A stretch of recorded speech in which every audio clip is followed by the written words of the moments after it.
Perhatian, konten ini mengandung konsep esensi ilahiyah yang membutuhkan aspek pemahaman mendalam, yang kemungkinan hanya dapat diakses dengan keterbukaan hati dan pikiran, untuk mencapai tingkat pencerahan dan kesadaran yang lebih tinggi.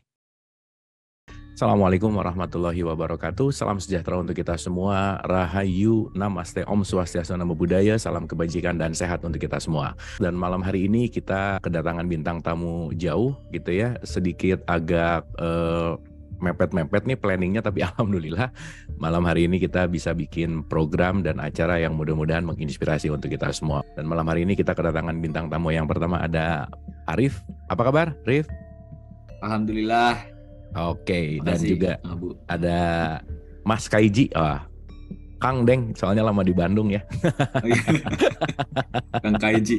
Konnichiwa. Itu doang yang aku tahu. Halo, Assalamualaikum, konnichiwa. Ini teh kakak Iji bukan? Oke, kalau gitu seperti biasa kita akan banyak berdialog, kita akan banyak berdiskusi karena konsep kita seperti biasa ya, belajar bersama. Dan malam hari ini kita akan banyak belajar hikmah dari seorang yang mu'alaf gitu ya. Nanti mungkin akan banyak cerita.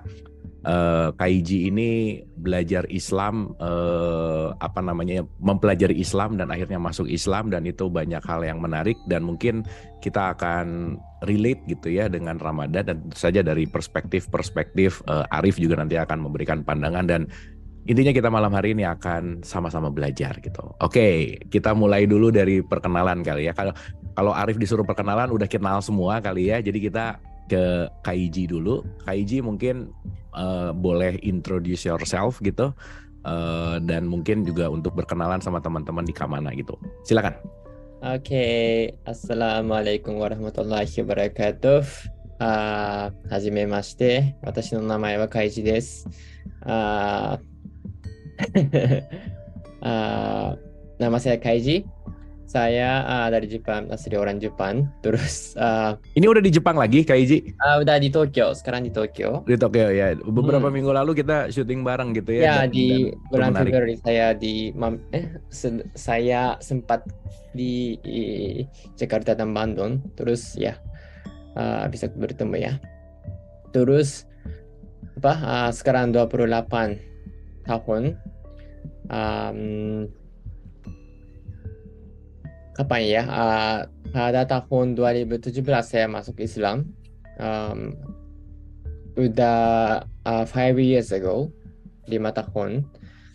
Terus pernah tinggal di Bandung selama 2 tahun.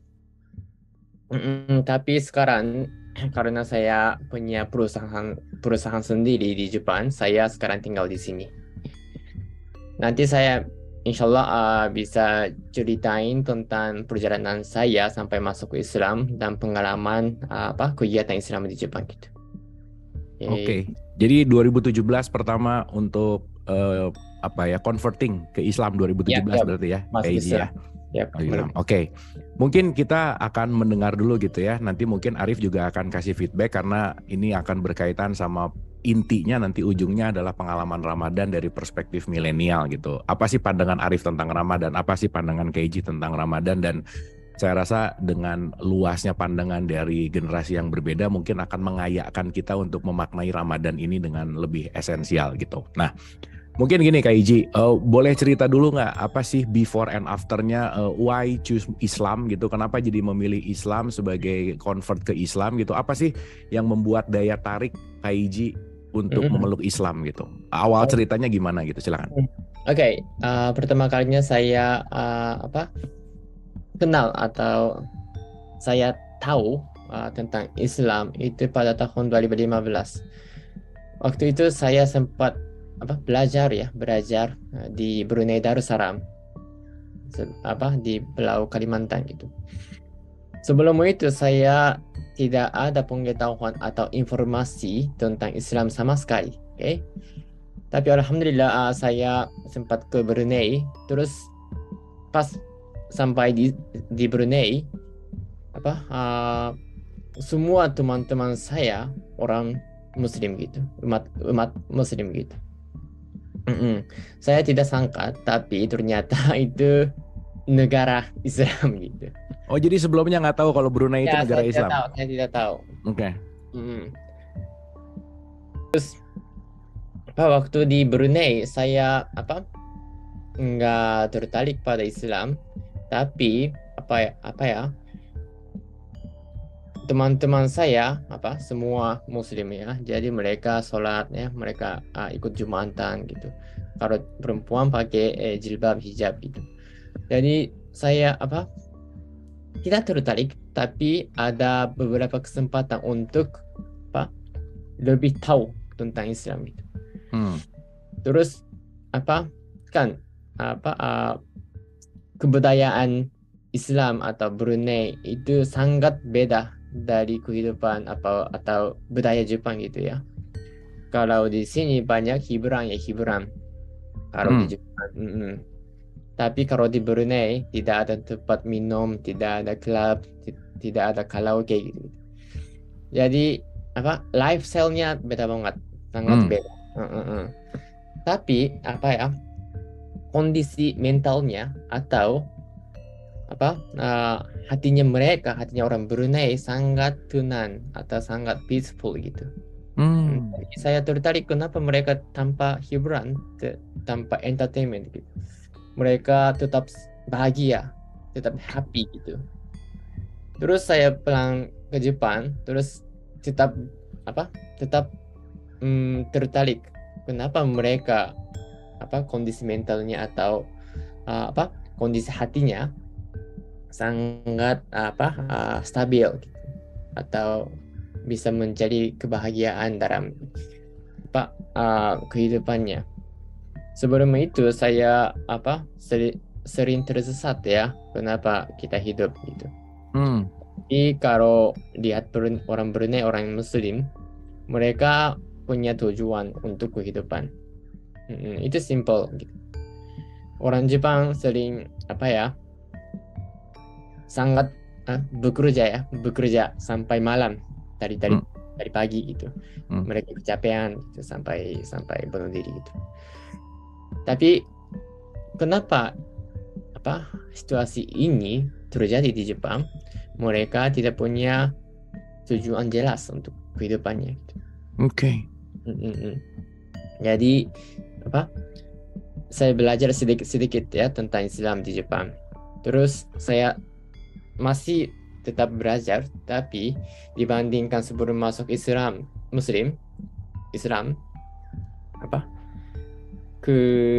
kepahaman saya tentang Islam itu semakin ya sedikit tapi semakin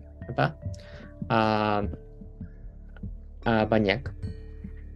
Jadi saya sekarang bisa paham kenapa orang Muslim itu bisa punya tujuan jelas ya, tujuan benar untuk kehidupannya gitu.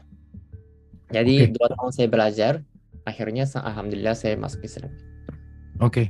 Ini ada yang menarik sih Kak Iji. Tadi Kak Iji bilang bahwa di Brunei nggak banyak entertain gitu ya, nggak banyak sesuatu yang untuk menyenangkan. Sementara di Jepang tuh banyak banget entertain gitu. Tapi Kak Iji bilang bahwa Brunei much more peaceful gitu ya.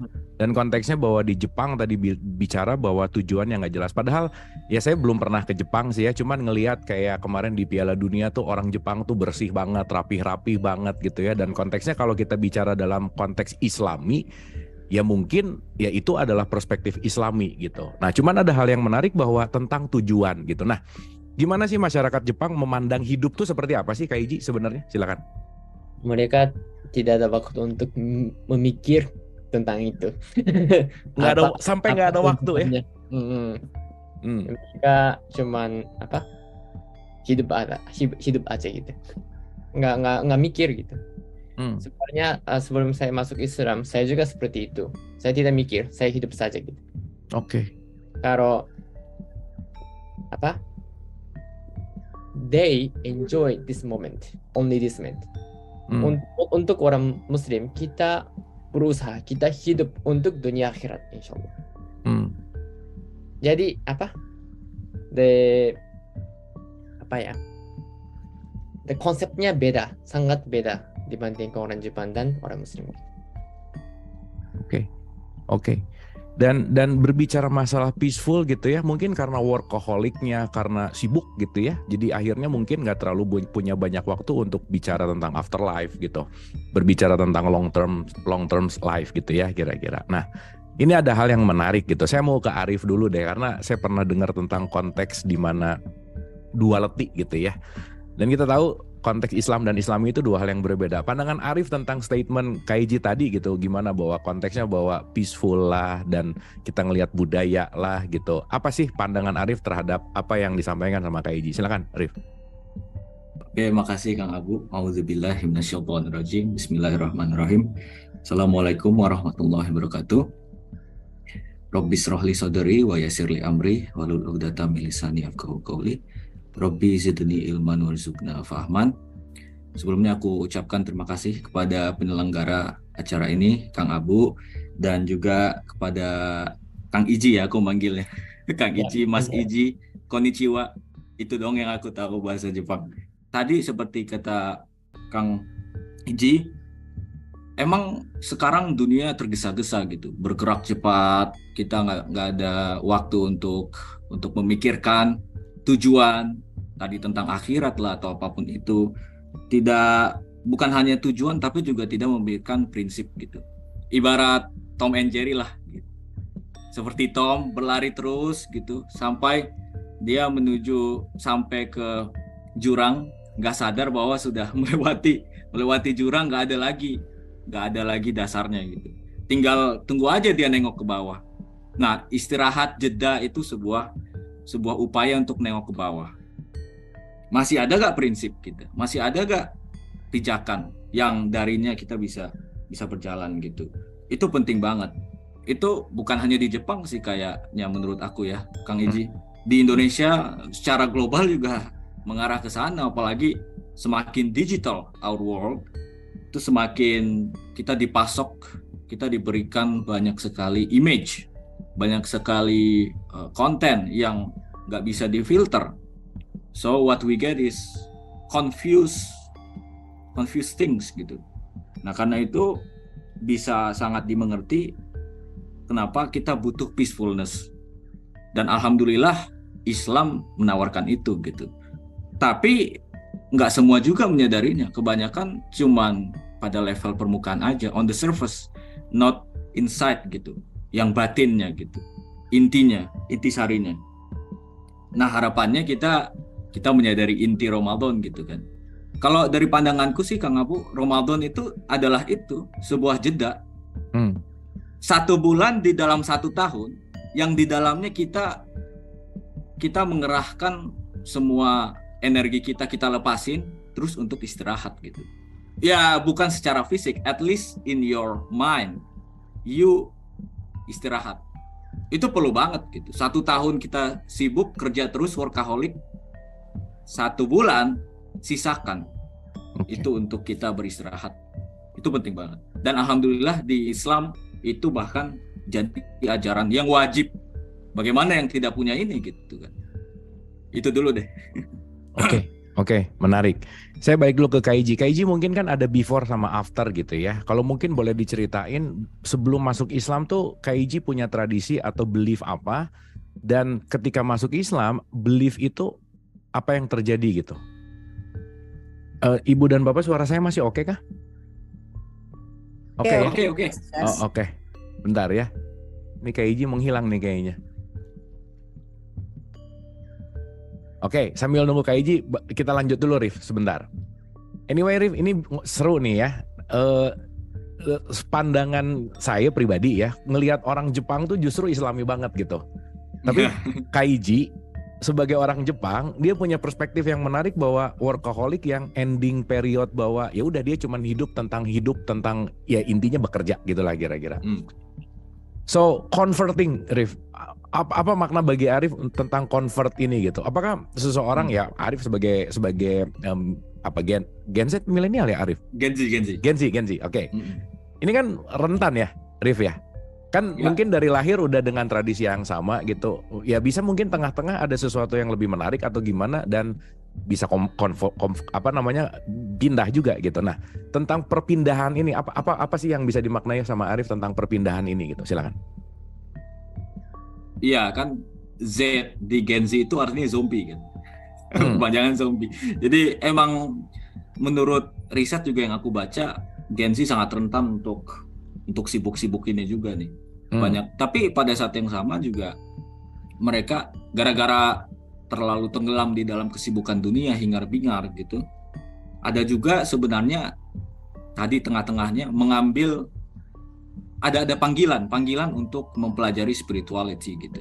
Dan aku yakin Kang Abu tahu gitu, banyak bertemu dengan anak-anak muda seusiaku Gen Z yang apa ya, bisa dibilang agak berlawanan juga dari Kak Iji.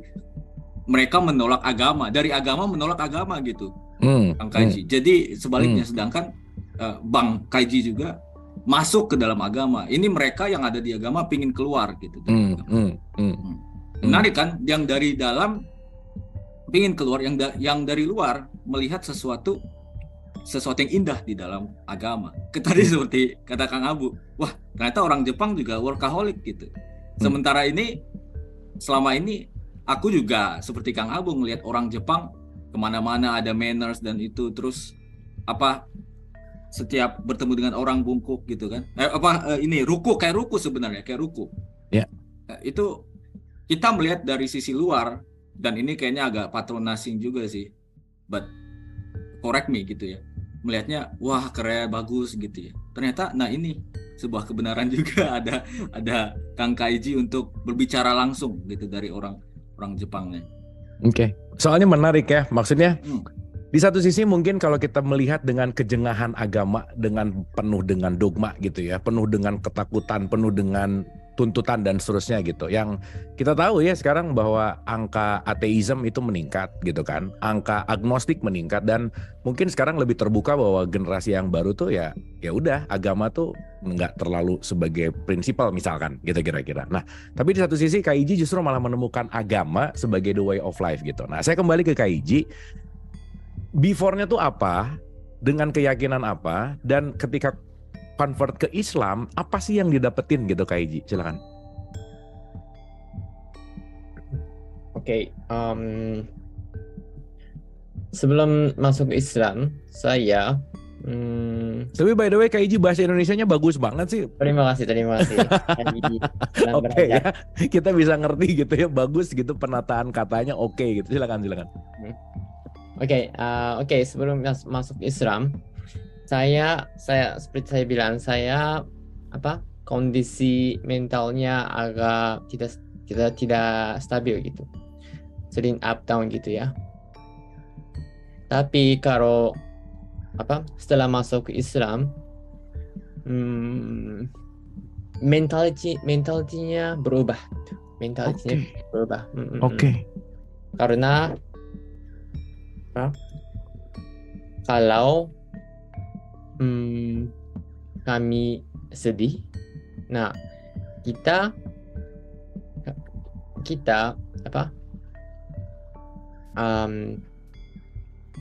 minta permission untuk Allah Subhanahu wa Ta'ala kan. Terus kalau kita bahagia itu karena ada Allah Subhanahu wa Ta'ala, bukan akibat usaha kita. Usaha itu penting, tapi Allah Subhanahu wa Ta'ala menyediakan waktu, tempat, semua gitu. Jadi kalau saya mikir tentang itu, lebih tenang, lebih make it easy gitu. Oke. Jadi itu paling beda dibandingkan sebelum masuk Islam dan setelah masuk Islam. Oke. Jadi maksudnya ada satu pegangan gitu ya. Ada sesuatu yang bisa dituju bahwa ketika lagi dalam drop ada Allah, ketika lagi happy juga ada Allah gitu, dalam konteks bahwa ada sesuatu bigger power yang mungkin itu akan menjadi sesuatu curahan kita gitu ya, kira-kira ya Kaiji ya. Oke. Nah, apa sih hal yang paling benar-benar membuat Kaiji jatuh cinta sama Islam gitu? Ngelihat apanya sih pertama kali, dan apa sih yang membuat Kaiji tuh bisa benar-benar okay, this is my religion gitu. Ini adalah agamaku gitu. Silakan.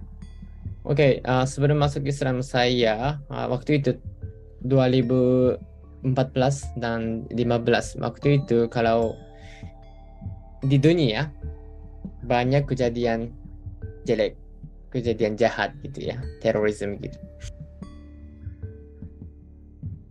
Oke, bentar. Ini kayaknya ada bintang tamu kita jauh, jadi mungkin nge-lag gitu.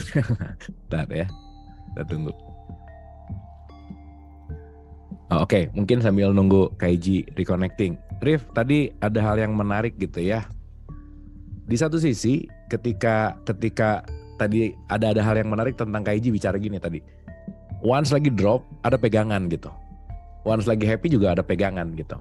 Nah, ketika kita berbicara dalam konteks religion as generasi Z gitu ya, apa sih hal ini kayak nggak kelihatan gitu, Rif? Mungkin sekarang pegangannya bisa science gitu.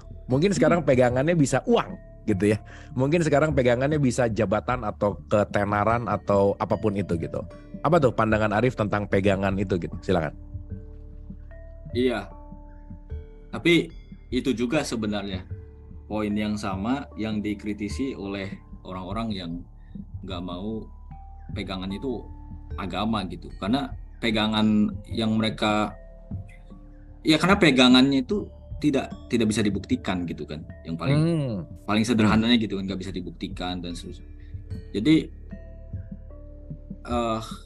skenario klisenya kan gini, seseorang yang dia taat beragama terus di satu ketika dia desperate banget, dia putus asa tapi ternyata tidak terjadi apa-apa gitu. Dia sudah berdoa tapi nggak datang jawaban, tidak dikabulkan doanya. Mulai dari situ dia ragu, dan atau yang kedua skenario lain, secara intelektual meragukan gitu ajaran-ajaran.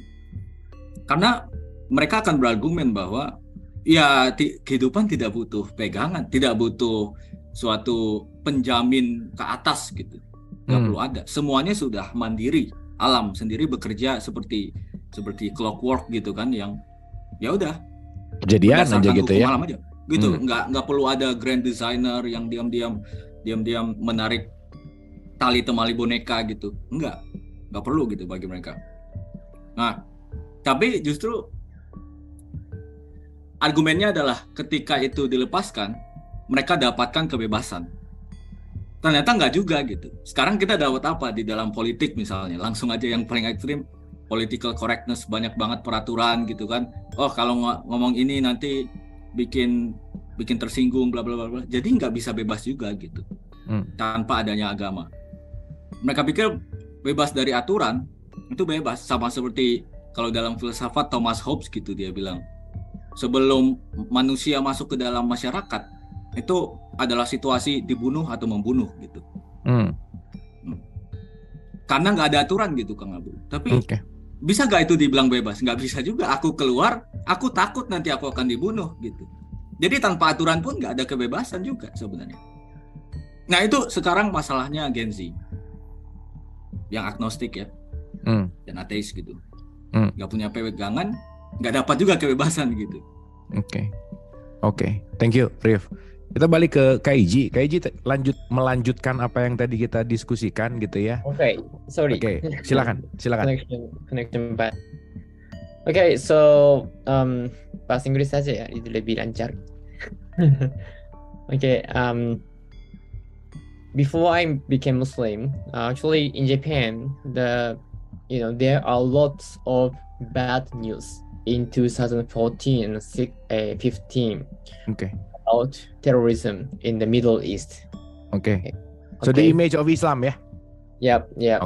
Sangat jelek, jahat ya gitu. Ya, not only me, bukan hanya saya.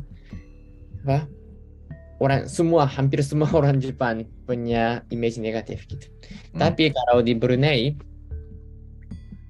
kenyataannya sangat beda, realitasnya sangat beda. I was very surprised, saya kaget. There is a lot of difference, the big difference between the image saya dan berita dari media gitu. This is my first point to change my point of view. Okay. And then next, what makes me to decide to become Islam is actually the keyword is niat, intention. Ya. Misalkan apa? Kita makan untuk Allah Subhanahu wa taala. Ini salah satu ibadah. Kita we live for Allah Subhanahu wa taala. We study for Allah Subhanahu wa taala. Everything, dan semua hal itu untuk Allah Subhanahu wa taala. This is very simple but very big impact on me. Because sebelum saya masuk Islam, saya tidak punya prinsip seperti itu. Tidak ada konsep seperti itu. Ini konsep niat. Misalkan we buy this phone. Using this phone, maybe we can, help people. Yeah. We connect people. We can, menyebarkan informasi atau pengetahuan benar tentang Islam. Ini niat saja yang penting. On the same deed, for example, $1 atau 100.000, 10.000 rupiah. This money for what?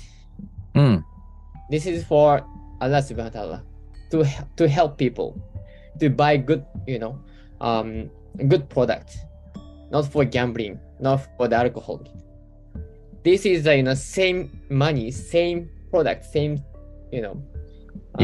one action, but depends on the niat. It will be ibadah or not. Okay. You can decide it based on the intention, niat. Okay. So before Muslim, Kak Iji, like your previous religion gitu ya, there is no intention about life gitu, no intention about God gitu. What do you think? Sebenarnya sebelum masuk Islam saya tidak punya agama. Oke. Keluarga saya ikut Buddha, tapi mereka tidak ikut saja gitu, nggak ibadah gitu. Jadi saya juga seperti itu, tidak punya konsep God, konsep religion gitu. But interesting thing is every year we went to shrine to pray.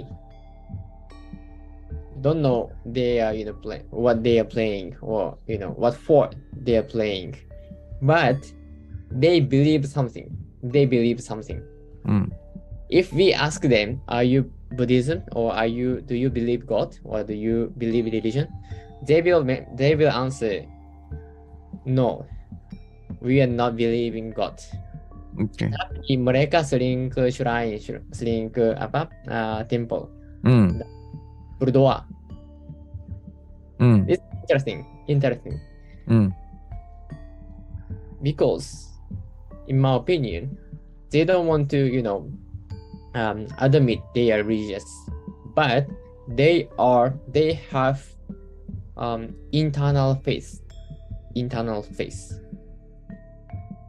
So they are seeking for something to depend on. Pegangan. Gitu. Oke. So dalam menjalani Islam gitu ya, sekarang Kak Iji convert gitu, yang konteksnya sudah 5 tahun ya, 5 tahun kan? 5 tahun lebih. Oke. Perubahan apa yang dirasa sulit dari sebelum Islam menjadi Islam? Karena kan Islam kita tahu ya, so 5 times prayers every day. We got Ramadan, we got anything, kurban, we got tahajud lah, duha, etc. So many rituals. So apa sih yang dirasakan Kak Iji setelah masuk Islam dengan banyak sekali ritual itu? Apa yang dirasakan? Oke. Awalnya saya sangat apa? mela- saya merasa sulit ya tentang Ramadan puasa.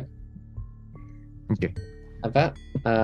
Tahun pertama setelah saya masuk Islam, tahun second year, maybe I was a little bit difficult. I did puasa, saya puasa, tapi saya cuman sabar dan tidak makan gitu. Tapi saya setiap tahun saya puasa, saya belajar sedikit-sedikit. Nah, seperti saya bilang, seperti menjelaskan tadi, yang penting itu niat gitu.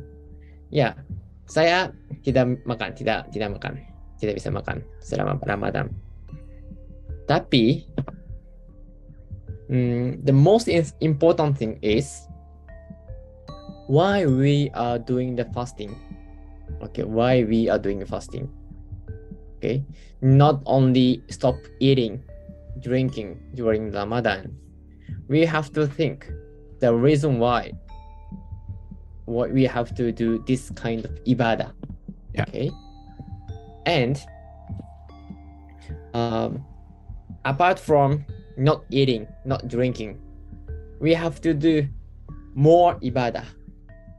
Reading Quran, going to Tarawih, reading iftar with friends or that brothers and sisters and so on, right? This is also important thing apart from food.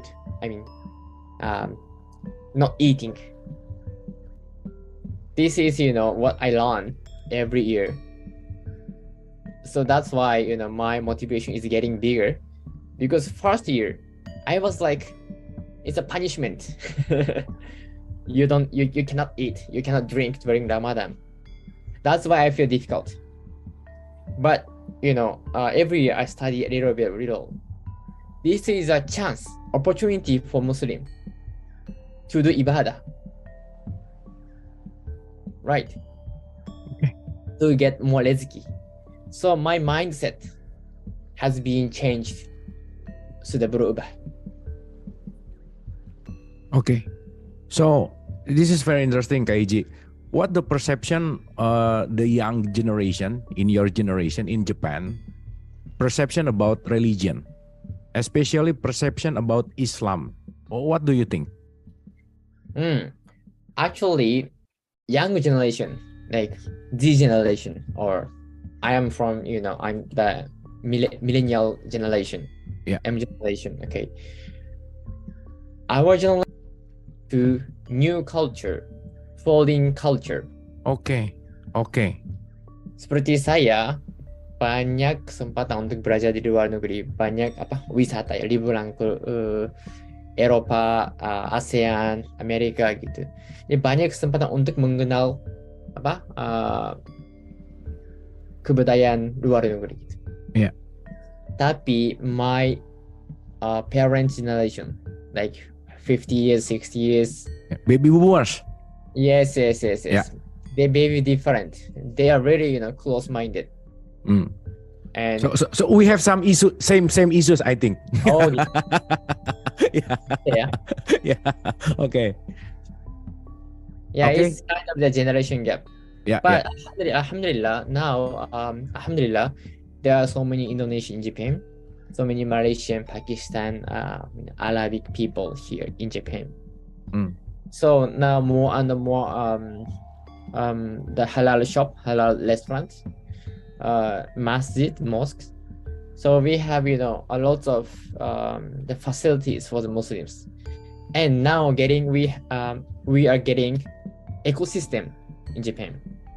School, graveyard, Islamic center, everything we have in Japan. Not everywhere in Japan, especially in Tokyo. But at least we can get information in Japanese. At least we can find the Japanese Muslim to ask some questions, to ask some guidance. So we have still on the way. But now we have more and more environment for Muslims. Okay, very interesting. So teman-teman Ibu dan Bapak, saya mungkin pengen ada perspektif dari teman-teman Ibu dan Bapak dan boleh tulis di chat gitu ya. Apa sih pandangan Ibu dan Bapak teman-teman semua tentang converting? Ada seseorang yang pindah agama dan agama itu merasa paling nyaman dan agama itu merasa dirasakan seperti KIJ gitu ya, dia menemukan sesuatu. Apa perspektif dari converting itu, dan nanti mungkin itu akan jadi satu topik untuk kita diskusikan gitu. Silakan boleh ditulis ya, pandangan atau opini tentang orang yang convert tuh gimana sih, atau seperti apa sih gitu. Nah, terima kasih, boleh ditulis di chat ya supaya nanti ada bahan untuk kita belajar sama-sama. Oke. Saya balik ke Arif nih. Rif, tadi KIJ bilang bahwa ada gap gitu ya. Ternyata permasalahan gap antara baby boomer sama milenial sama Gen Z itu ternyata terjadi di mana-mana ya. Ternyata konteksnya ada di situ gitu. Nah, apa sih pandangan Arif sebagai Gen Z melihat dari gap yang sangat jauh gitu ya, yang mungkin yang di atas ini susah banget untuk open mind gitu. Biasanya the previous generation is very hard to open mind, KIJ. Ya itu ceritanya. Nah, apa sih pandangan Arif tentang open mind ini dan gap generation ini, gimana menyikapinya? Si Gen Z ini ngelihat ini gimana sih gitu? Silakan. Oke, sebelum itu I wanna go back to your interesting point, Mas KIJ, tentang di Jepang itu kalau kita tanya ke orang-orang apakah kamu percaya ini, enggak terlalu gitu ya. But they're doing it ya. They keep doing the ritual and other things. But if you ask apakah kamu benar-benar percaya tentang itu? Jawabannya ada semacam keraguan-raguan gitu kan. Kalau nggak salah aku pernah ngasih lelucon juga deh, jokes tentang Yuri Gagarin, orang pertama, the first person to go to the moon, go to the space. Setelah dia pulang dari luar angkasa, dia ke Nikita Khrushchev bilang, "Kamrat, tahu gak, pada saat saya melihat di atas, saya melihat Tuhan, agama-agama benar." Khrushchev bilang, "Kita tahu, ketua partai komunis." "Iya, saya tahu, tapi jangan kasih tahu siapa-siapa ya," gitu. Yuri Gagarin keesokan harinya langsung terbang ke Vatikan, ketemu Paus. Dia bilang, "Paus, ketika saya ngelihat di atas, tidak ada agama, tidak ada Tuhan, itu tidak ada malaikat." Pausnya bilang, "Iya, saya tahu, jangan kasih tahu siapapun," gitu kata Pausnya. Jadi masing-masing menyimpan rahasia bahwa iya, kepala agama tidak benar-benar percaya, mereka yang ateis sebenarnya percaya. Gitu. Itu that's the topsy-turviness of our world, itu kira-kira. Jadi semacam apa ya? Kita nggak usah percaya, secara objektif kita percaya. Gitu. Di dalam para pemikir abad sekarang ya, kontemporer, mereka mulai mengulik tentang namanya interpassivity, objectified belief. Kebanyakan orang percaya sekarang itu pertanyaanku nih, mungkin agak nyeleneh ya, tapi benar gak sih anak-anak muda dan sampai taraf tertentu orang tua yang agamanya katakanlah cuma turunan benar-benar percaya gitu? Coba ditanya, benar gak pada tahun 600-an itu benar-benar ada seseorang namanya Nabi Muhammad gitu, atau kepada orang Kristen Jesus Christ pada tahun 1? Gimana gitu kan, apalagi Gen Z gitu. And the other thing, when you said, Mas KIJ, about the why is the most important gitu. Bagi anak Gen Z juga seperti itu. Nah, makanya ada generation gap. Kalau generasi di atasnya, mereka hanya menerima, katakanlah gitu, meskipun sebenarnya nggak terlalu juga sih. Tapi kalau yang di bawah, mereka cenderung menantang gitu. Kenapa? Karena mereka mau tahu why-nya. Oke, kalau ditanya why, ya karena Bible atau Al-Quran bilang gitu. Itu nggak cukup gitu. Secara logika itu pun cacat logika, karena apa istilahnya circular reasoning ya, begging the question. Apa yang mau dibuktikan itu udah diasumsikan sebelumnya. Why-nya nggak bisa kayak gitu. Harus ada why yang lebih logis lagi gitu. Ini bukan sekedar oh ya pokoknya harus gitu. Kenapa? Karena Al-Quran bilang gini gitu. No, there is something much more fundamental and universal as human being yang membutuhkan Tuhan gitu. Bukan sekedar karena Islam, karena Kristen, karena Buddha mengatakan demikian, but karena memang secara esensial. Makanya perlu filosofi, perlu spirituality yang beyond, yang universal, beyond melampaui particular form gitu. Itu sebenarnya yang diinginkan Gen Z. Makanya ada generation gap yang di atas menginginkan, oh ya harus begini gini sesuai gitu. Sedangkan yang Gen Z pinginnya ada why-nya tadi dijelaskan, tapi dua-duanya hilang arah gitu. Jadi makanya ada celahnya gitu. Bridge antara why dan dogma gitu ya. Yes. Oke. Saya kembali ke Kaiji. Kaiji, we know the religion is a lot of dogma. Okay, which dogma always versus with critical thinking. So in a sense, what do you think? How to bridge between dogma and critical thinking in Islam in your way? What do you think? How to bridge? Yeah, it's kind of difficult questions. Good question. Yeah. Actually, in Japan as well, this sometimes the similar situation is happening. How can I say? Because in Japan, we have lots of communities like Pakistani people, Pakistan community, Indonesian community, Turkish communities, and so on and so on. Japanese community and so on. So we sometimes, have different point of view, different opinion. Yep. Okay. And sometimes, they kind of fight, to discuss, some topic and so on.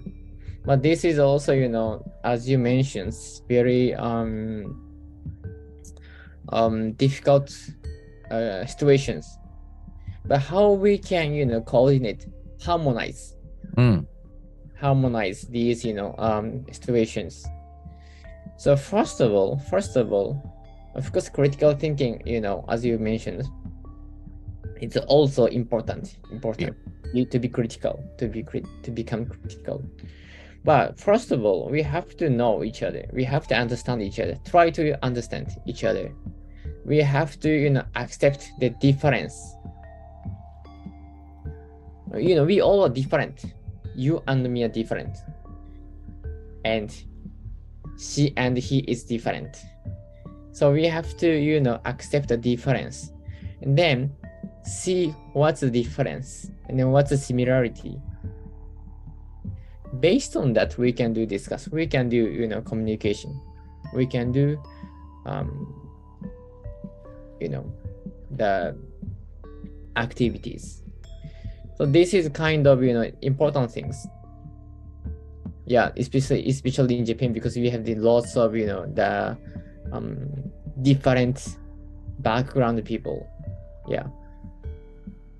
But it can be not only in Japan, but also in Indonesia as well, because Indonesia so many peoples. So, depends on the area, depends on the, community. They have, lots of differences. Right. Okay. And that's a very good answer. You mentioned about the understanding.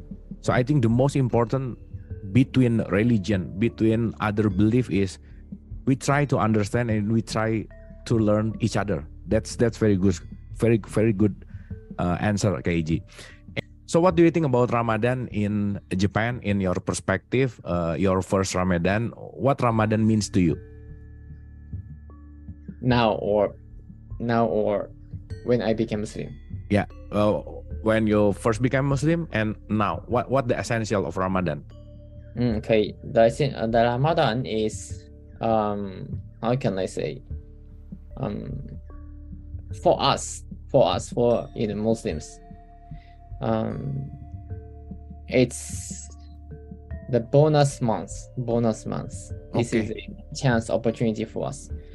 But in Japan, when we talk about Ramadan, non-Muslim people like my family or my friend always ask me, "Oh, you are now on Ramadan, so it's very difficult. It's very sad because you cannot eat and drink."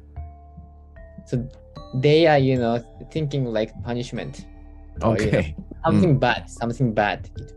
But for from the Muslim perspective, the Ramadan is happy moment, happy month, because we feel closer, more close, more near to Allah subhanahu wa ta'ala. This is an opportunity to chance. So for us, yeah, this is the happiest month, the holy month of Ramadan. Yeah, this is kind of the not gap, but the differences, different perception between Japanese and Muslim and non-Muslim Japanese. Okay. So Muslim in Japan is a rise, right? A lot of Muslim in Japan now. So what your activity in a Muslim activity in Japan? What do you do and your plan or your program? Can you tell us? Sure. Actually, I am a co-founder of Young Muslim community in Japan. Especially the Muslim live in Japanese society, Japanese community. So like for example, my friend, one of my friend, his parents are Indonesian. His parents are Indonesian, mother, father Indonesian. But my friend was born in Japan and besar di Japan, raised in Japan. So there, he looks Indonesian. He can speak, Indonesian, past Indonesia. But his mentality, his identity is more to Japanese. Of course, his mother language is also Japanese. So, they are, feeling dilemma between Japanese identity and, Muslim and Indonesian identity. So we have this, kind of young Muslims in Japan, like Pakistani, half Japanese, but school in Japan, and 99.9% of their friends are Japanese, non-Muslim. So it's very different, right? So they have also difficulties, concerns. Sometimes they depressed, but they cannot talk to their Japanese friends. Because they don't understand. They don't understand. So we we built the community space, and then we share these kind of personal experience, personal difficulties. And then we help each other. We provide the connection to connect each other. Then they can find some solution, get some inspiration, get motivation. Yep. Yes. This is what I'm doing in Tokyo, Young Muslim Japan. And at the same moment, as I told you, 99.9% of their friends are Japanese. That means they have lots of opportunities to communicate, to talk with Japanese, non-Muslim Japanese. That is the chance of dawah. They have lots of chance to explain, to convey, to share the culture and teaching of Islam. So we have to, how can I say? We have to encourage them to be Muslim, to keep Iman. Yeah. This is what I'm doing for the Muslims. Okay, that's very nice. Thank you. So how big your community now? Now around 100 people in 100 Japan. People. Okay. Only in Tokyo. Only in Tokyo. But they are also Japanese, mualaf, Indonesian, half Pakistan, and lots of various people. Okay. Berbagai orang gitu. Okay. You talk about dakwah, and in the sense dakwah, we can tell about the marketing system, right? How we tell other people about Islam. what do you think the best dakwah in the Japan people to try to make people understand about Islam? What the best method in dakwah in Japan? What do you think? What we are doing for the dakwah is we don't explain. We don't really explain. We show them. We show through our deeds, through our behaviors, words.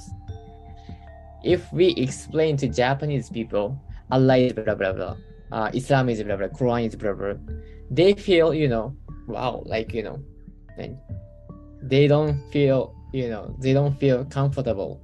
Yes. They will be surprised. Why they are, talking about this kind of topic to us? So, if they ask us, we can answer. Of course, we can explain. Okay. But as I did in Brunei, nobody talked about Islam to me. I know Islam from Muslim, and I saw Bruneian, Bruneian Muslim, and then feels, oh, it's nice. Then I ask them, then they explain to me. So if my Bruneian friends was, bad guy, not religious or, something, like that, maybe I don't feel like that. Because he's a nice guy. Yeah. That's why I wanted to, study more about Islam. In Japan also same. Everybody is seeing me. I mean, seeing Islam from me. Yeah. Through me. Yeah. That's why I have to be responsible. We have to be tanggung jawab. Yep. So you have to be a good marketer in Islam, right? With your attitude, with your akhlak. Yes. Hope to be. Yep. Saya berharap. Yeah. And I think a lot of religion marketers should listen this. Because it's very important. Because dakwah is not about telling something. It's not about recite Quran. It's not about just talking gitu ya. But dakwah means I really like your words about dakwah is about what we do, what impact we can make to others. That's very nice. Thank you KG. I'm going back to Arif. Arif, ini menarik banget ya. Ini keren banget gitu ya. Metodologi dakwah dengan contoh Arif gitu. Nah, di mana kalau kita bicara tentang marketer agama di kita gitu ya, kan banyak ngomongnya gitu ya, dalam tanda petik dakwah tuh bicaranya bahwa konteksnya adalah ceramah gitulah kira-kira. Apa perspektif Arif sebagai Gen Z tentang dakwah ini gitu? Gimana Arif? Ya, kalau itu mah jelas ya. Maksudnya ada demonstrasinya lah, ada buktinya gitu dalam bentuk empiris. Jadi bukan hanya slogannya walk the talk gitu kan. Itu memang penting juga gitu. Tapi ya tadi aku suka istilah Kang Abu, marketer. Jadi kayak emang dijualin gitu. Loh, sekarang kan banyak yang menjanjikan bukan punya dia ya, bener nggak? Iya. Dijanjiin aja bukan punya dia juga. Betul. Gitu. Betul. Jadi, ya itu Habib Ja'far juga bukan hanya agama tapi segala bentuk sistem pemikiran yang memberikan consoling gitu, kenyamanan kepada kita, comforting, seperti quotes atau ya tadi gitu macam-macam. Tapi emang dakwah itu pada akhirnya harus menjawab. Kalau tadi Kang Abu bertanya the best dakwah itu ya lagi-lagi selain emang walk the talk, tapi juga intinya pada akhirnya menekankan love gitu, cinta. Ya. Menekankan kasih sayang, bukan violence, bukan itu. Tapi ya tadi ada semacam basic principle, bahkan similarities that we have to tekankan, that we have to emphasize. Kalau kata Mas Kaiji tadi, at least dalam penjembatanan kita pada saat kita berkomunikasi, either between elder generation gitu kan, across generation atau antar agama, harus ada yang dibagi gitu kan. Harus ada common ground. Kalau nggak ada common ground, nggak bisa gitu. Itu penyakitnya para netizen kan. Ketika wah ini nggak setuju saya, langsung diserang gitu. Jadi berdebat itu untuk menang, padahal berdebat untuk mendapatkan kebenaran. Dan kebenaran nggak bakal bisa dicapai kalau nggak ada common ground. Aku Betul. selalu teman-teman. Dan padahal musuh kita tuh masalah, bukan orangnya. Yes, betul. Benar nggak? Betul. Aku sempat ditanya gitu sama temanku. Lu kan suka filsafat, kok nggak suka debat? Aku paling malas debat. Soalnya kalau debat itu nanti orang pengennya menang, bukan menang gitu. Dapat sesuatu apa yang lu dapat gitu. Kalau di dalam debat lu, in your debat kamu nggak mengatakan at least once I agree with you, itu bukan perdebatan. Ya. Harus ada persetujuan gitu. Nah, masalahnya orang dangdung aja gitu kan. Dakwah sekarang jadi perdebatan. Jadi bentuknya gitu, strukturnya seperti itu. The same as debate gitu. No. Dakwah harus ada ya tadi common ground, dan salah satunya yang kutawarkan adalah love, cinta, dan Kamana tampaknya menekankan itu gitu. Beragama sekarang berdasarkan cinta, berdasarkan juga pengetahuan, bukan disuruh-suruh, dipaksa gitu. Dan bukan juga tadi because as it is, karena Al-Quran mengatakan gitu, bukan. Tapi juga ada universal basic principles yang harus ditekankan gitu. So, I think itu aja sih. Thank you, Rif. Keren. Terima kasih. Back to the KIG. As you know, the differentiation about tradition KIG. Do you have any conflict with your parents about this converting? I think this is the most, $1,000 question ya about parents and kid relationship about converting gitu. Can you tell us? Yeah, actually, my parents had the bad impression about Islam, not only Islam but also religion itself, other religion also. So, ibu saya selalu bilang waktu saya kecil, jangan masuk agama apapun. Jangan masuk agama apapun. Don't join any religion. Okay. And because they have kind of allergy about religion, because in Japan, there are really bad news about cult. Okay. Not religion, actually, kind of, Yeah, cult. Yeah. So they sometimes, kill people. They have sometimes, bad action in Japan. So they are confusing cult and religion. That's why my parents, my mother, ibu saya selalu bilang jangan masuk agama apapun. Then I feel, they feel not comfortable about religion. But as I did in Brunei, I feel they think that way because they do not know the reality. Okay. Right? They only know from the media.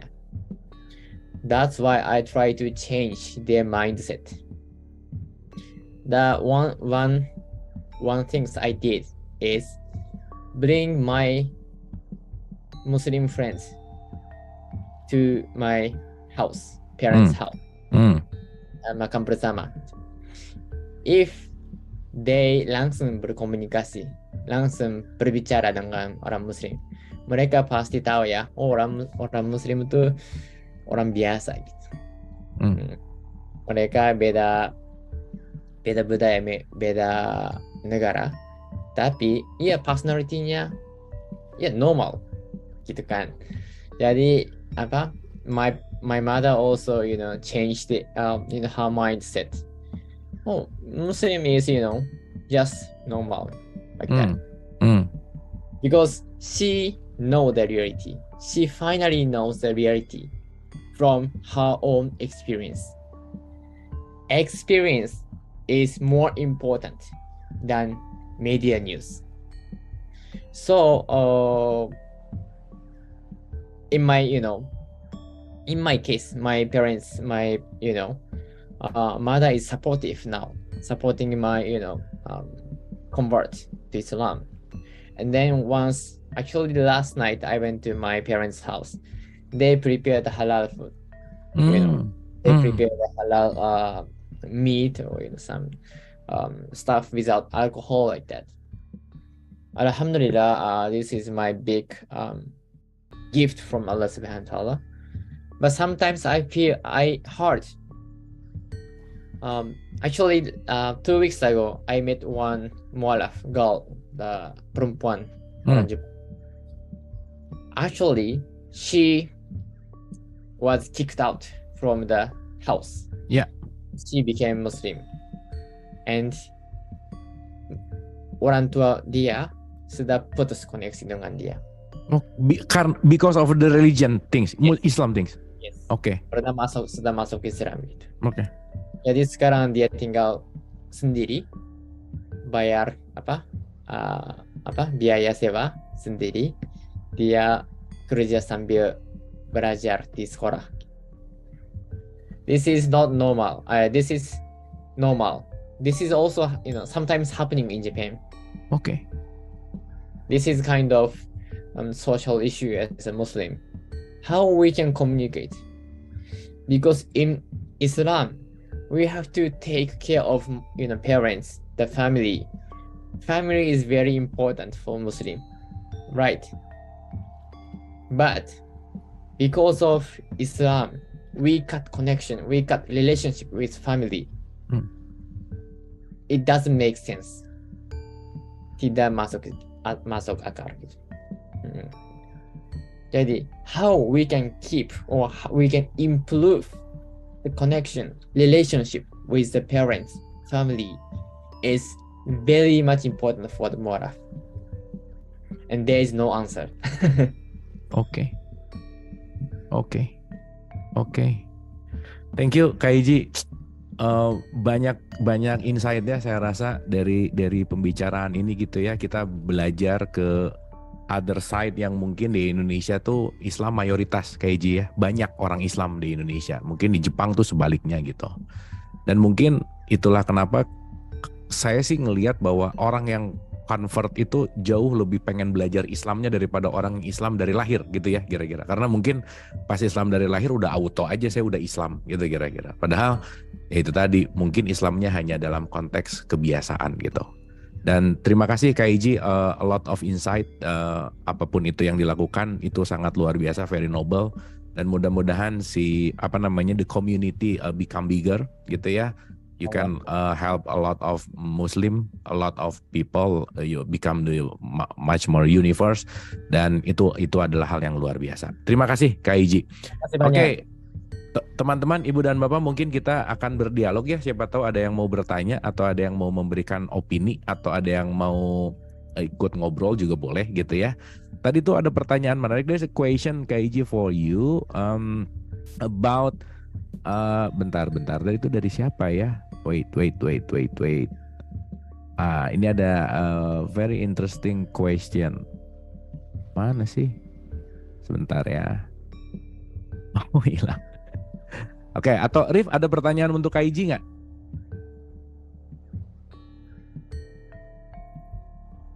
Siapa tahu Arif ada pertanyaan untuk Kak Iji? Kalau ya, there's one actually, but it's very very trivial, remeh ya.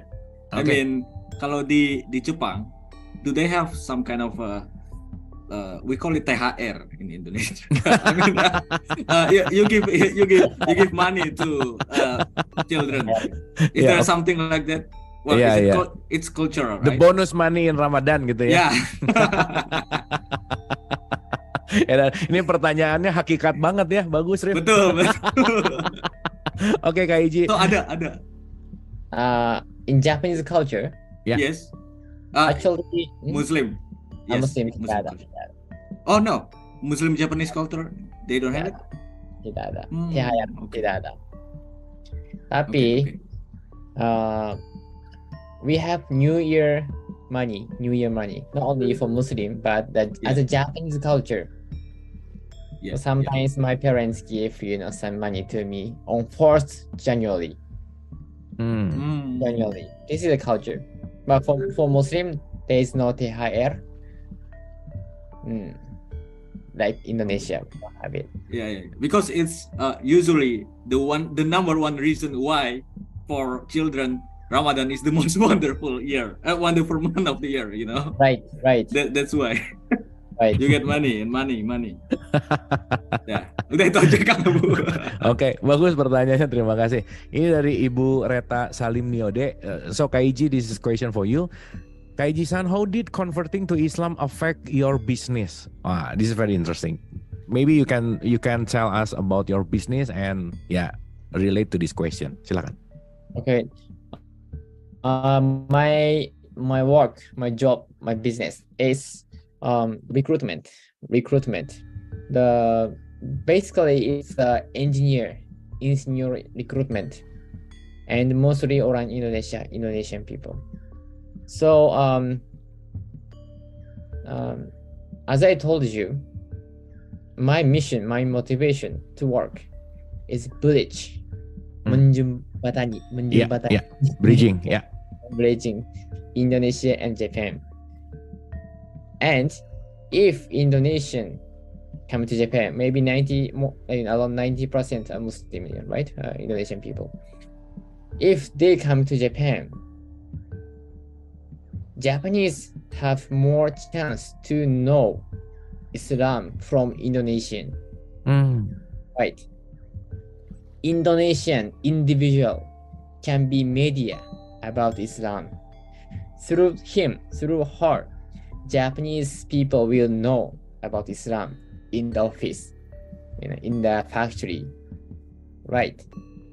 So I'm recruiting Indonesian people to Japanese company. Okay. And sometimes they have a question, the Japanese company have a question.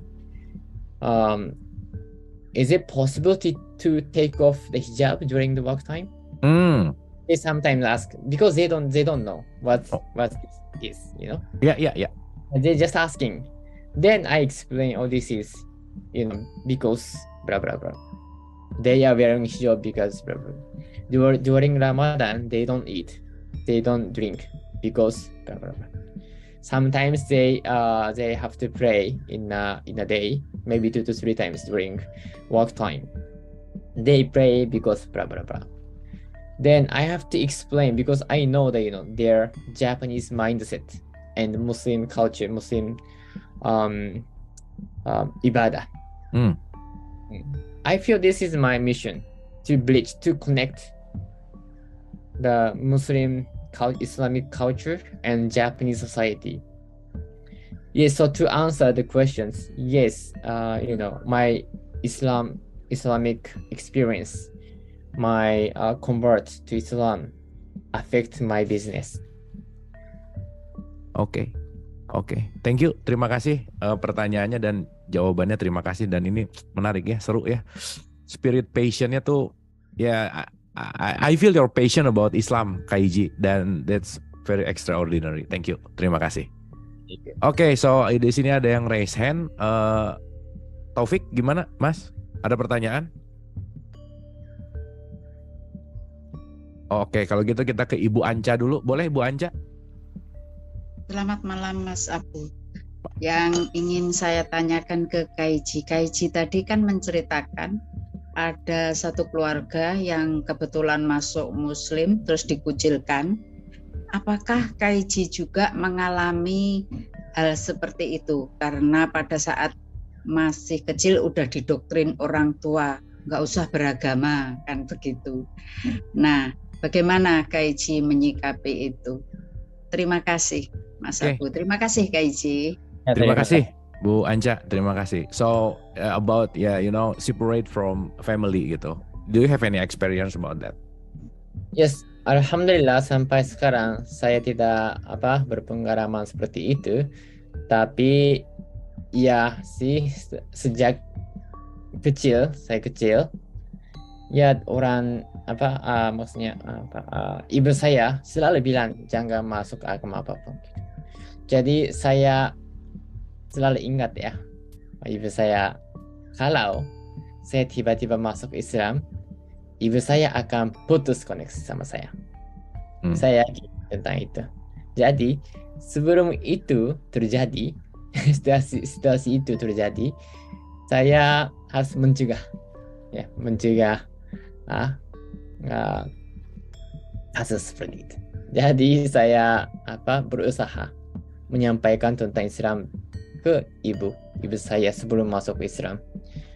Jadi salah satu kegiatan saya melakukan itu membawa teman orang Brunei, orang Malaysia, orang Indonesia ke rumah saya.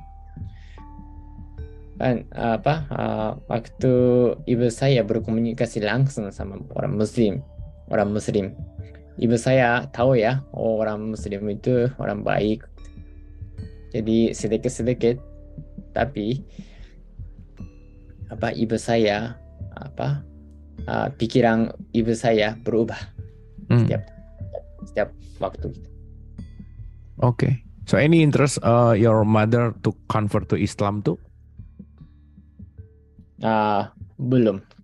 Belum. Oke. Belum. Oke, tampaknya kita sudah 21.08, so udah mau di penghujung acara gitu. Boleh tepuk tangan lu buat Kaiji, kita tepuk tangan juga buat Arif, terima kasih.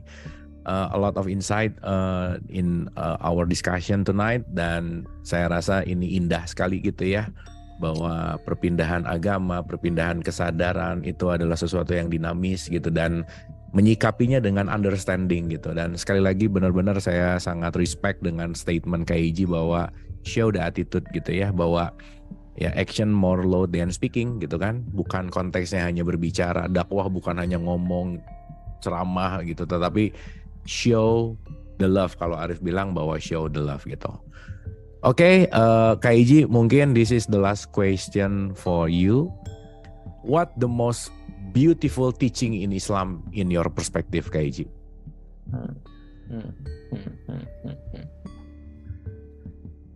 In my opinion, actually, the Islam itself make our life easier. Sometimes people think complicated, difficult. Feel the pressure. But Islam itself is beautiful and simple. We have a solid guidance to Jannah, the dunya akhirat. This is very simple. So, this is a very big message to us from the Allah Subhanahu. Life is, simple. As long as we believe Allah Subhanahu wa Ta'ala. This is, most the big teaching for me. Okay, thank you. Seems complicated but easier. Simple. Okay, we can elaborate that in the next episode maybe. Kaiji, sekali lagi boleh tepuk tangan untuk Kaiji. Rif, final statement untuk episode kita malam hari ini tentang converting, Ramadan, dan Gen Z. Silakan Rif. Ya, thank you Kang Abu, arigato juga kepada Mas Kaiji. Yang aku pelajari juga, yang aku dapat banget dari Mas Kaiji adalah jangan-jangan teman-teman sekalian, kayaknya kita perlu memandang dengan mata asing terhadap apa yang familiar dengan kita. Jangan-jangan hanya melalui itulah kita bisa benar-benar menemukan yang inti gitu. Aku memberi istilah keluar untuk mendalam. Paradoks ya, keluar untuk mendalam gitu. Karena kita sering bertemu itu kan. Oke, ini udah biasa gitu. Kita udah ada semacam ritual yang udah biasa, kayak nggak istimewa gitu. Sedangkan orang yang baru melihat itu, wow, apa nih gitu. Dia bisa melihat dimensi yang lebih dalam ketimbang kita yang udah selama bertahun-tahun gitu. Keluar untuk mendalam. So, jangan-jangan kita perlu ada semacam pengasingan diri dari apa yang familiar. Melihat dari mata anak-anak kecil gitu, yang melihat semuanya itu curiouser gitu, untuk mengutip Alice in Wonderland ya kan. Jadi semakin ingin tahu, jangan take for granted apapun. Melihat segala sesuatu as something magical, something extraordinary, dan itu luar biasa. Mas Kaiji melihatnya gitu. Ya coba aja tanya siapa gitu kan. Gitu, anak Gen Z Muslim biasa gitu. Mereka nggak melihat ajaran Islam secara istimewa. Padahal Islam sendiri means peace gitu kan. Islam salam, damai, and surrender gitu. Tunduk kepada Allah Subhanahu wa taala gitu. Peace and total surrender. Itu apalagi untuk Gen Z, Ramadan adalah praktik untuk kita istirahat gitu secara batin. Yang tadinya buka Instagram sampai 3 jam gitu, kurangin sedikit, karena tadi itu memuasakan sesuatu yang membuat kita menderita. Itu pada akhirnya puasa. Cari yang paling membuat kita menderita, nanti berdoa kepada Allah, ya Tuhan, ya Allah, tolonglah aku untuk bisa keluar dari masalah. Angkatlah beban ini, yang paling membebankan, yang paling membuat menderita gitu. Nah, bagus kalau sadar. Masalahnya kebanyakan orang, Kang Abu, dia juga nggak sadar kalau dia punya beban gitu. Sadari dulu bebannya. Nah, penyadaran akan beban inilah para mistikus mengatakan, para sufi mengatakan hilal. Jadi ketika kita melihat, wah ini sesuatu yang aku harus berubah nih. Jangan-jangan Mas Kaiji masuk Islam, become a Muslim is also hilal gitu. Sebuah secercah cahaya gitu yang sedikit, tapi ketika masuk ternyata there's something bigger. Udah, itu aja. Thank you. I love you all. Thank you. Arigato. Kaiji, terima kasih. Arif, terima kasih. Dan di antara peserta kita juga ada tadi yang komen tentang tentang mu'alafnya gitu ya. Dan mungkin saya pengen ajak ngobrol juga Mbak Noni gitu. Mbak Noni boleh sedikit cerita nggak tentang experiencing converting gitu? Apa sih converting ini bagi Mbak Noni gitu? Karena tadi dari chatnya sangat interesting gitu. Silakan. Assalamualaikum semuanya, Kang Abu. Waalaikumsalam, silakan. Iya, saya lahir dari keluarga Katolik yang sangat taat, keluarga dari Manado. Terus kebetulan saya selalu sekolah di sekolah Katolik. Saat SMA baru pindah ke sekolah negeri di SMA 4. Saya ada teman yang beragama Muslim yang jadi bestie gitu. Lalu satu waktu saya pas pelajaran agama Islam kan, yang agama lain harus keluar. Saya belum buat PR, jadinya saya nyumput di belakang gitu buat PR. Jadi kan saya dengerin, saya nggak paham, tapi saya tertarik gitu loh, bener-bener nggak paham gitu kan. Udah setelah itu saya ngobrol-ngobrol, itu gimana sih Islam? Mereka berusaha menjelaskan sebisanya. Pokoknya intinya saya tertarik with no reason sebenarnya gitu, tapi something interest me gitu kan. Lalu mereka bilang, ya udah non, lu dengan udah ngecap syahadat asyhadu alla ilaha illallah, lu udah jadi muslim. Oh jadi sekarang gue nyebut gue udah muslim nih. Saya kayak ini banget gitu loh, kayak ya udah ya. Jadi saya nyebut tuh depan mereka, jadi gue udah muslim ya gitu. Ya udah, saya sejak itu mulai belajar sendiri. Pakai buku, saya sholat di rumah tuh nyumput di gudang, di kamar pembantu, pakai masih buku, pakai contekan, pokoknya seru lah waktu itu gitu ya. Tapi di keluarga saya itu gimana ya, mereka kalau tidak saya ngomong tidak bertanya gitu loh. Jadi ibu saya sih dan keluarga saya tuh tahu kalau saya tuh sepertinya sudah belajar Islam gitu ya dan menjalankan. Jadi saya puasa tuh seorang diri di rumah kan, ya sama pembantu lah ya. Tapi tanpa ngomong ke saya, ibu saya tuh bilang, si Noni itu masakin apa kek, kolak kek buat buka puasa. Jadi alhamdulillahnya saya tidak dapat perlakuan yang dikucilkan. Walaupun ya mereka tidak menyetujui pastinya gitu kan. Tapi alhamdulillah saya gitu bisa menjalankan puasa segala macam. Jadi ya saya masih belajar sendiri, mencari sendiri. Yang penting menurut saya yang wajib adalah sholat, itu aja yang saya jalanin, dan puasa gitu. Jadi ya saya sih masih banyak perlu belajar Kang Abu, makanya kan alhamdulillah saya menemukan wadah untuk bisa berguru, untuk bisa belajar gitu. Jadi singkatnya itu, tapi sebenarnya masih panjang sampai akhirnya saya harus menikah, minta izin. Itu panjang atau Kang Abu ceritanya nanti kalau ada kesempatan kita ketemu. Oke.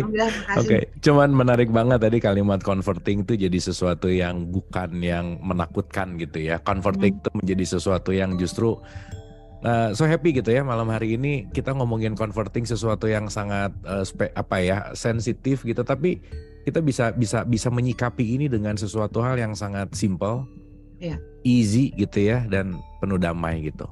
Itu sih yang sangat disyukuri malam hari ini. Terima kasih Mbak Nuni untuk testimoninya. Nanti kapan-kapan kita diskusi lagi gitu ya untuk lebih esensialnya. Oke, sekali lagi boleh tepuk tangan untuk bintang tamu kita Kak Iji. Tepuk tangan untuk Arif juga. Terima kasih banyak Kak Iji, terima kasih Arif.